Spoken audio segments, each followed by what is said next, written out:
The January transfer window slammed shut last night. Today, we're looking at each Premier League club's entire window. We're going to run through all of their completed deals and we are going to analyse them. We've got laid out on the table, wow, good window, didn't need much, poor window, and oh dear. Let's start alphabetically with Arsenal. And if we're honest here, this has to go in the oh dear category. It was an astounding performance against Manchester City. One of the best Premier League performances of the season. Hale End Academy producing yet again. Kai Havertz chipping in with goals. But as Thierry Henry said in his post-match, Arsenal shouldn't let a performance like that cover up from the fact they still need a number 9. I think back to the Wolves game. Kai Havertz at full time was literally dead on his feet. He almost collapsed. There is no depth behind him. Gabriel Jesus has picked up a significant injury. Bukayo Saka's picked up a significant injury. Let's say, God forbid, Kai Havertz does. Where do they turn? Is Trossard going to have to play through the middle? They've sold Eddie Nketiah in recent years. They've sold Emile Smith-Rowe in recent years, and we're still not seeing a forward brought to the club. Unless they've got an absolutely ridiculous target coming in first day of the summer window, they should have moved someone in January. In the late stages of the Champions League knockout, they will want an X-factor player to bail them out in a moment. Do they currently have that in the squad if Bukayo Saka isn't fit to play? Let's talk about Aston Villa, who did loads of business. Daniel Marlin came in, Garcia came in, Marcus Rashford came in, Asensio came in, Axel Disasi came in, and they let loads of players go. Jaden Philogene went for 20 million, Diego Carlos went for 9 million, Buendia went on loan, Ealing Jr. went on loan, and the big one, of course, John Duran left the club. So where does that put this Aston Villa window? I think overall, it was a good window. I don't think I'm going to put it in wow, just because I wanted them to recruit one more absolute lights-out centre-half. No offence to Disasi, but with the injury to Tyrone Mings, the injury to Pau Torres, there was a lot of pressure on that back line. And I think there is some debate to be had about whether they sold the right striker. I love Ollie Watkins, and certainly he is a more well-rounded number 9 right now. There's no debate about that. But in terms of long-term planning, is it smart to accept the £64 million for a 21-year-old with a sky-high ceiling, as we all are fully aware the likes of PSG, Bayern Munich, Chelsea interested in him? Or is it smarter to accept the £60 million for Ollie Watkins, who is approaching his 30th birthday, has interest from a club like Arsenal? Are you ever going to get a fee like that again for him? It's a really close debate. I can see why they've sold John Duran. I think there are rumours, aren't there, that he didn't have the best relationship with Unai Emery behind the scenes. I'm interested to hear from you guys at home. Who would you have sold, Watkins or Duran? Let's talk about Marcus Rashford as well, because I haven't spoken to you guys since that move happened. Very sad to see him leave Manchester United. It's a pretty damning indictment of where the club are right now. But I think he's going to have a great second half of the campaign at Aston Villa. In terms of clubs that suit him, I think this could be it. Ollie Watkins running into those channels could really free Marcus Rashford up, as well as playing with a player like Morgan Rogers. He's joining a club with one of the elite coaches in Europe. And I really do believe in a new environment, a fresh environment, he could thrive. Marcus Rashford across the second half of this season, for me, is going to be excellent. Let's go to Bournemouth, who also did a little bit of business, not loads of business, and probably not enough for me. I'm going to put them in poor window just. I like the Julio Soler deal at £10 million. I think that was a smart acquisition. A lot of youth has been brought into the side as well. They let Billing go. They let Max Aarons go. Overall, though, did they get the forward that they needed to support the losses of Evan Nielsen and Enes Unal? I'm not quite sure they did. I do like the pickup of Eli Jr. Krupi, who's having an amazing season for Lorient in Ligue 2. Very highly rated. Teams like Napoli are in for him. West Ham bid £30 million for him. He's ended up at Bournemouth, so that is a big W.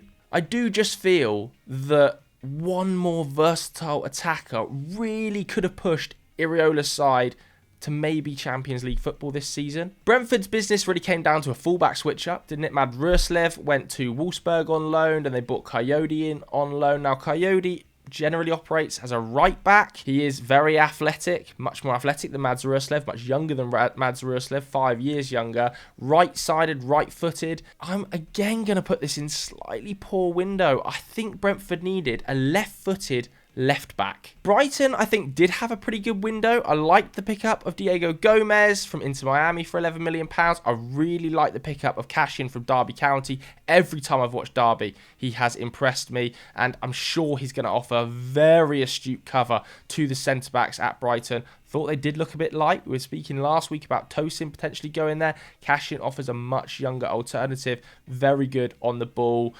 That was a good pickup, Cash-in. But most importantly, they got Zimas through the door.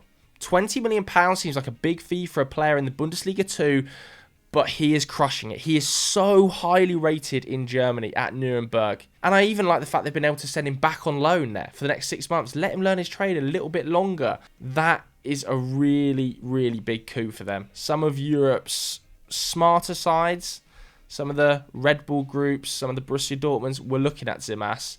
For Brighton to get him is smart business. I even like some of the loans. You know, Julio Enciso wasn't getting enough football, was he? He's gone to Ipswich, should be getting plenty of football there. Evan Ferguson, just 200 minutes of football, 2 Premier League starts this season, not enough. He'll get minutes at West Ham. Overall, it's been a good window for Brighton. I do have to say, even though I've got him in good window, I probably would have accepted the Saudi offer for Mitoma. It was a big fee, £70 million, and I like Mitoma. Top 10% of take-ons, one of the most aesthetic dribblers in the league, but his output isn't huge. I think 7 goals is his highest ever Premier League return. Are you ever going to get a fee like that for him again? I'm not sure you are. And I do think some of the young wide talent they've got on the books is enough to cover for him. Chelsea, I think, had a poor window. I would potentially have had them in OD if it wasn't for some smarter exits. Obviously, very little in the way of incomings. Amugu coming in from Saint Etienne. Didn't totally understand it. You know, Andre Santos in the same league. But some of the sales, I kind of like the Chukwuemeka deal to Borussia Dortmund. The Vega deal to Juventus had a big old loan fee. The Joao Felix deal, what was that in the summer, man? What was that? They've paid £47 million for him. He's on a 7-year contract and he's on loan after 6 months. Somebody needs to be held accountable for that. The reason that deal happened was clearly to allow Conor Gallagher to go to Atletico Madrid, but overall, it has stunk. There were also reports during the window, weren't they, linking them with Garnacho. That deal hasn't materialised. Linking them with Tell. That deal didn't materialise. I don't know, man. Especially not signing any cover for Nicholas Jackson. Not signing a new goalkeeper to replace Robert Sanchez. As for Crystal Palace, I think they had a pretty good window. I think they were shafted when it came to the Trevor Chalobah deal. Not much they could do about Chelsea forcibly recalling him. Very unfortunate to then get the Chadi Riyad ACL news. I like the signing of SA. I'm going to mention Ben Chilwell because on last week's show, I predicted that Palace would go in for Ben Chilwell, go in hard and get a left wing back that can support Tariq Mitchell's output in an attacking sense.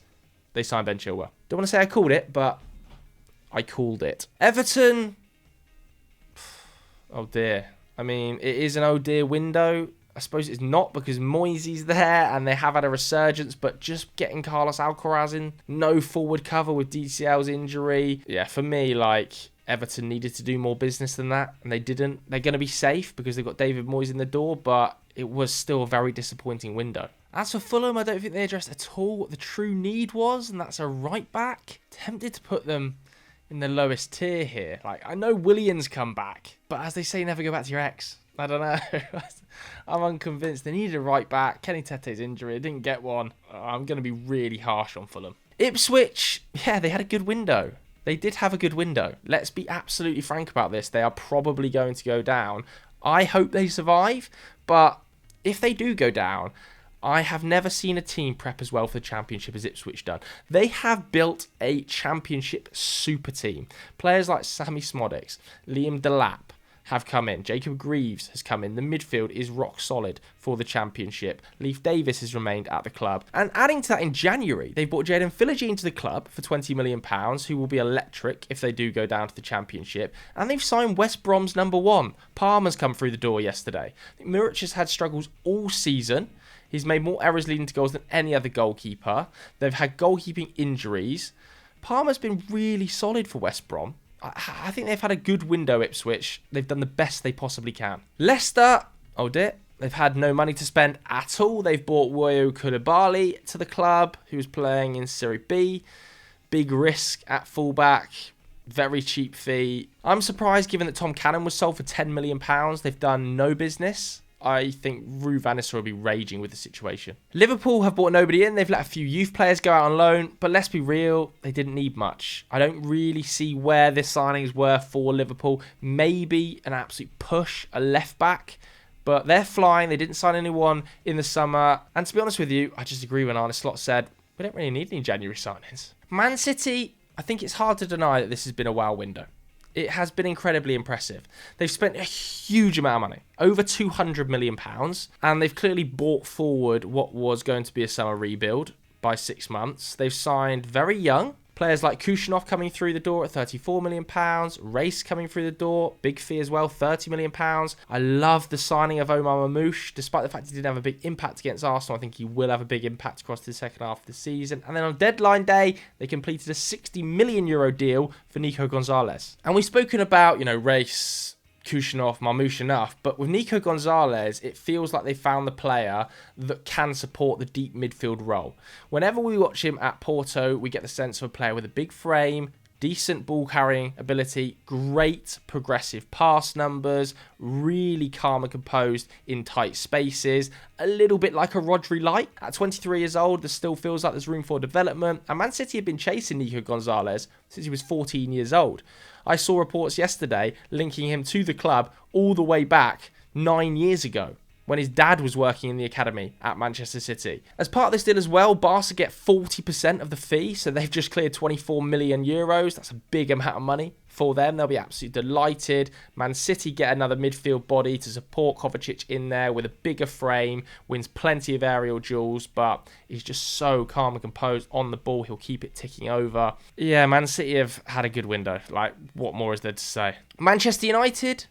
Oh dear, oh dear, oh dear. I think overall, this is probably the worst window of any club in the league. Purely from a contextual point of view, Ruben Amorim joined the club, has set up in a totally different system, and has really had no support at all in this window. Patrick Dorgu's arrived at the club. Yes, a left wing back, but a 19-year-old from Lecce with very little top-level experience is a huge risk. 3 forwards have left the club in this window. Marcus Rashford, Anthony and Ethan Wheatley went out on loan. Of course, he was the Young Player of the Year last year. Nobody came in forward areas. United were trying to get that deal done for Tell. He wanted to join the club. Manchester United didn't want to pay the €5 million loan fee to get him to the club. Couldn't agree an option or an obligation. He's ended up at Tottenham. I think it's an embarrassing situation for United to come out this window without a forward when the club cannot score a goal. The 2 strikers on the books have scored 2 goals apiece. No goals in 13 games for Højlund. No goals in 11 games for Xerxes. Top scorer at the club is Ahmad with 6. And they haven't brought a forward in. They've let 3 go this window. They've let Malacia go in the left wing-back slot, whilst Leicester has picked up an ACL injury. The defence has been left short. The forward line's been left short. Amorim must be spitting. Newcastle didn't sign a player, but there was some good sales in there. There was some really good sales. Lloyd Kelly for £20 million is a great sale after signing him on a free 6 months ago. He's barely played a minute. They've turned £20 million profit. Almiron going back to his old club, Atlanta United, for £10 million. A good sale. That's a good fee for him. So I'm randomly going to say it's been a good window from a selling perspective. From a buying perspective, yeah, it's been poor. Maybe they could have done with another right winger to support Murphy, a centre-back to support that defence that's had injury problems with Shah, Botman, Dan Burn playing plenty of minutes. But I just want to point to that Lloyd Kelly deal as being one of the best sales of the window. Juventus, to have sold Dean Howson for €15 million to Bournemouth, and then signed the player Bournemouth let go without signing on a new contract just 6 months later is a criminal offence. That is a criminal offence by Juventus. To replace Howson with Kelly and spend more on Kelly than you did... I'm stressed thinking about it. Nottingham Forest, I also don't really think they needed much. I think the squad is really well set up right now. They've got quite a lot of depth in pretty much every position. They managed to get the new contracts for Chris Wood and Murillo done. They sent JWP back to West Ham. We're going to speak about him in a little bit. Unless Awani had left the club, then I would have said, get another backup striker in. But with Wood scoring the amount of goals he's scoring at the rate he's scoring them, whoever comes in isn't going to play. So Awani, he stayed, fine backup. Southampton, I think have had a pretty poor window. Wellington's come in, Takalka's come in, Sander, Grombach, Bednarek nearly joined Roma on loan. Do any of these players elevate Southampton to staying in the league? I'm not convinced. Do any of them next season have significant impacts in the Championship? I'm doubtful. Overall, they just didn't do enough. Let's talk about Tottenham, who had the biggest news of deadline day. That was the signing of Matthias Tell. Kinski deal, I liked that. I don't hate the Kevin Danso deal. I think it's actually fine cover. Yes, he's not their number one target, and you do have to sort of balance this window with the amount of players they missed out on. They missed out on Tomori, they missed out on Mark Gahey. They've sort of ended up third or fourth choice centre-back in terms of Danso. The Gahey deal, the offer anyway, came before the Danso agreement, but at least they got a centre-back through the door. Dragosan looks like he's going to be out long-term. Van der Ven's hamstrings are made of cheese. And Romero has been injured for a lot of the campaign too. So at least Danso can come in and offer experience cover at centre-half. As for Matthias Tell, they've made Manchester United look like mugs here. Especially with the €55 million option to buy that United couldn't get done. 6-year contract agreed if he decides to stay and they decide to keep him. One of Europe's most coveted young forwards in an era where Son is slowly fading from the top of his game. A player that fits into that mould. Left wing, striker, hybrid. What a deal this is. I think West Ham have had a pretty poor window, if I'm honest. I think there was lots of noise, but very little action. You know, the reported bid for John Duran that never came to anything, other strikers being linked, other strikers rejecting them.